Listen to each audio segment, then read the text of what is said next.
Okay, let's jump right in. Welcome, everyone. Today we're doing a deep dive that's actually based on a surprisingly short clip. It's from YouTube, features KSI. Right. And just to be clear, we're not really talking about KSI himself today. No, exactly. We're zooming way in. One specific interaction, because it gives this interesting little window into how people talk about claims or, things they call myths. Yeah, no matter how big or, in this case, maybe how small they seem. Right. So our mission really is to look at this tiny moment, see what it shows about maybe the performance of debunking something. And how the reaction, the social reaction, kind of shapes how we see it. Okay, so the source clip.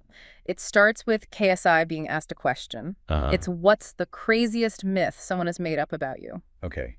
And when you hear that question, your mind immediately goes somewhere, doesn't it? Totally. You think internet rumors, big conspiracies, maybe some weird fan theory gone wild. Something outlandish, yeah. The prompt itself sets you up for something needing, like a serious takedown, a proper debunking. That's the fascinating part, isn't it? The expectation versus what actually happens. The stage is set for something, well, unbelievable. Exactly. And his answer in the source, it just completely flips that. Right. It's not some complex conspiracy. He just says, I've got a big forehead. Yeah.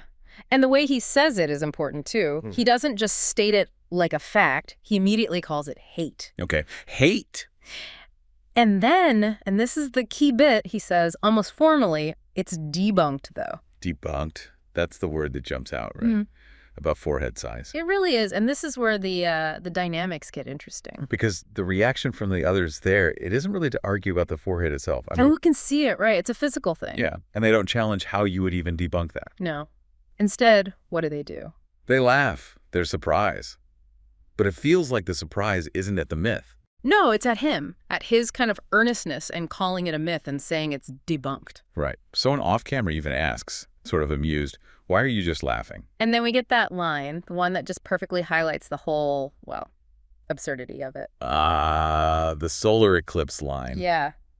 I understand how he achieved the solar eclipse. That's just brilliant, isn't it? Because it cuts right through. How so? Well, that joke, the solar eclipse joke, it's not actually engaging with the forehead claim or the debunking, not literally. Right. It's reacting to something else. Exactly. It's reacting to the mismatch, the sheer difference between how trivial the myth is. His forehead size. And the very formal, serious language used to shoot it down.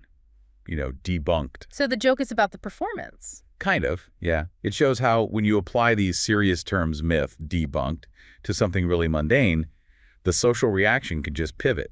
It stops being about truth or facts. And becomes about the performance itself, the way the claim and the counterclaim are presented, how people react to that. That makes you think, doesn't it?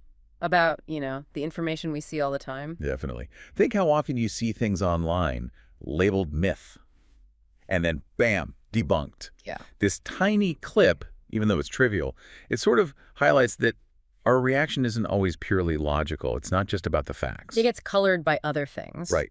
By the framing, calling it a myth, saying it's debunked, and the social context, the tone, how others react, whether the person seems earnest or, a bit absurd. And humor becomes a way to deal with that gap, that mismatch. Exactly. So, okay, wrapping this specific clip up, what did we really see? Well, we saw something presented as a myth. Forehead. Then a very strong formal declaration, debunked, and then a social reaction, laughter. Jokes that completely skipped over the actual content. Right. It didn't engage with whether the forehead was big or how it was debunked. No. The reaction was all about the framing, the performance of it all. It's like a mini case study. Showing that the response isn't always rational. It's about context, expectation. And in this case, humor too. So for you listening, think about this when you're scrolling or watching things. How are claims, maybe things labeled myths, presented to you? Yeah. And how do people react? Maybe the stakes are higher than forehead size usually. Do you see similar things happening?